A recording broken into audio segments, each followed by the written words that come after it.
Hello guys, আসসালামু আলাইকুম। আপনারা সবাই কেমন আছেন? আশা করি আল্লাহর রহমতে ভালো আছেন। আমিও ভালো আছি। আমি এক্সট্রা টিপস নিয়ে এসেছি। রসমালাই রসমালাই টিপস। আমি প্রথমে 1 কাপ পরিমাণ মিল্ক পাউডার নিয়ে নিলাম।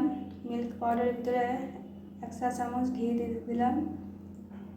বেকিং পাউডার দিয়ে দিলাম 1/2 চা চামচেরও কম। ভালো করে মিশিয়ে নিব। ভালো করে মিশিয়ে নিয়ে নিলাম। এখন একটা ডিম ফেটিয়ে রেখেছিলাম আগে থেকে, ওটা ডিমটা দিয়ে দিলাম। দিয়ে ভালো করে ডোটা তৈরি করে নিব আমি মিষ্টি বানানোর জন্য।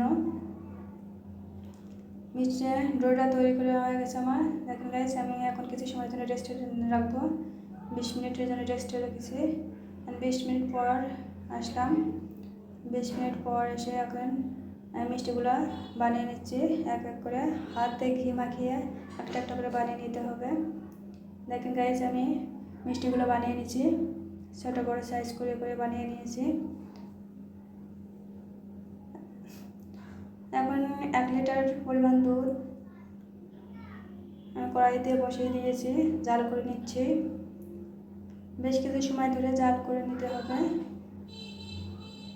জাল করে এলাচ দিয়ে দিলাম 3-4টা। হালকা একটু এলাচের গুঁড়া দিয়ে দিলাম যাতে ফ্লেভারটা একটু ভালো আসে। মিষ্টিটা খেতে টেস্ট অনেক গুণ বাড়িয়ে দিবে এলাচ গুঁড়া দেওয়ার কারণে। বেশ কিছু সময় ধরে আমি এখন জাল করে নিব। জাল করে নিয়ে মিষ্টিগুলো দিয়ে দিব। আপনারা চাইলে মিল্ক পাউডার ছাড়াও সুজি দিয়েও মিষ্টি বানাতে পারেন।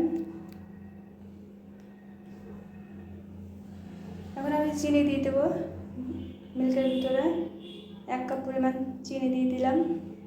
চিনিটা একটু কম দেওয়ার চেষ্টা করবেন, কারণ মিল্ক পাউডার দিয়ে বানানো, তারপরে মিল্ক জাল করে শুকায় নিয়ে আসতে হবে, যে কারণে এমনিতে মিষ্টি হবে, যে কারণে চিনিটা একটু কম দিলাম।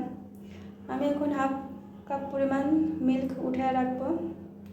মিল্ক উঠিয়ে রেখে তারপরে আমি মিষ্টিগুলো দিয়ে দেবো এক এক করে। আমি সবগুলো মিষ্টি দিয়ে দিলাম। মিষ্টিগুলো দিয়ে আমি ঢেকে রাখবো, ঢেকে জাল করব। 1/2 কাপ পরিমাণ মিল্ক উঠিয়ে রেখেছিলাম, ওটার ভিতরে 1 কাপ পরিমাণ মিল্ক পাউডার দিয়ে একটু গুলিয়ে রাখবো। পরে এটা আমি ইউজ করব রসমালাইয়ের মধ্যে, যাতে রসমালাইটা একটু ঘন হয়ে আসে, যে কারণে এটা তৈরি করে রাখলাম আগে থেকেই। আমি কিছু সময় পর আসলাম। দেখেন আমার মিষ্টিটা প্রায় অনেকটাই হয়ে গেছে আর কি, ফুলে উঠেছে অনেকটাই। আমি বেশ কিছু সময় ধরে জাল করছি। দেখেন গাইস, এইভাবে যখন উতলে পড়বে তখন হালকা ঢাকনাটা উঠে ভিতরে ভাপটা বের করে দিতে হবে। তারপর আবার ঢেকে জাল করতে হবে। এইভাবে অনেক সময় ধরে জাল করার 15 মিনিট 20 মিনিটের মতো জাল করতে হবে। আমি যে আগে থেকেই মিল্কটা আর মিল্ক পাউডার গুলাই রেখেছিলাম, ওটা দিয়ে দিলাম। এখন ঢেকে আবার জাল করব, অনেক সময় ধরে জাল করব। বেশ কিছু সময় ধরে আমি জাল করে নিলাম।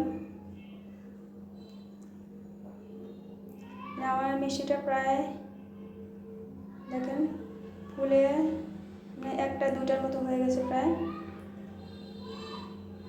আর মিষ্টিটা প্রায় হয়ে গেছে। এখন নামিয়ে রাখবো। নামিয়ে 4 থেকে 5 ঘন্টা পর আসলাম। 4 থেকে 5 ঘন্টা পর মিষ্টিগুলো কালার সাইজ অনেক সুন্দর হয়েছে, অনেক সুন্দর হয়েছে মিষ্টিগুলো। দেখেন গাইস, অনেকটা সুন্দর হয়েছে। আল্লাহ হাফেজ।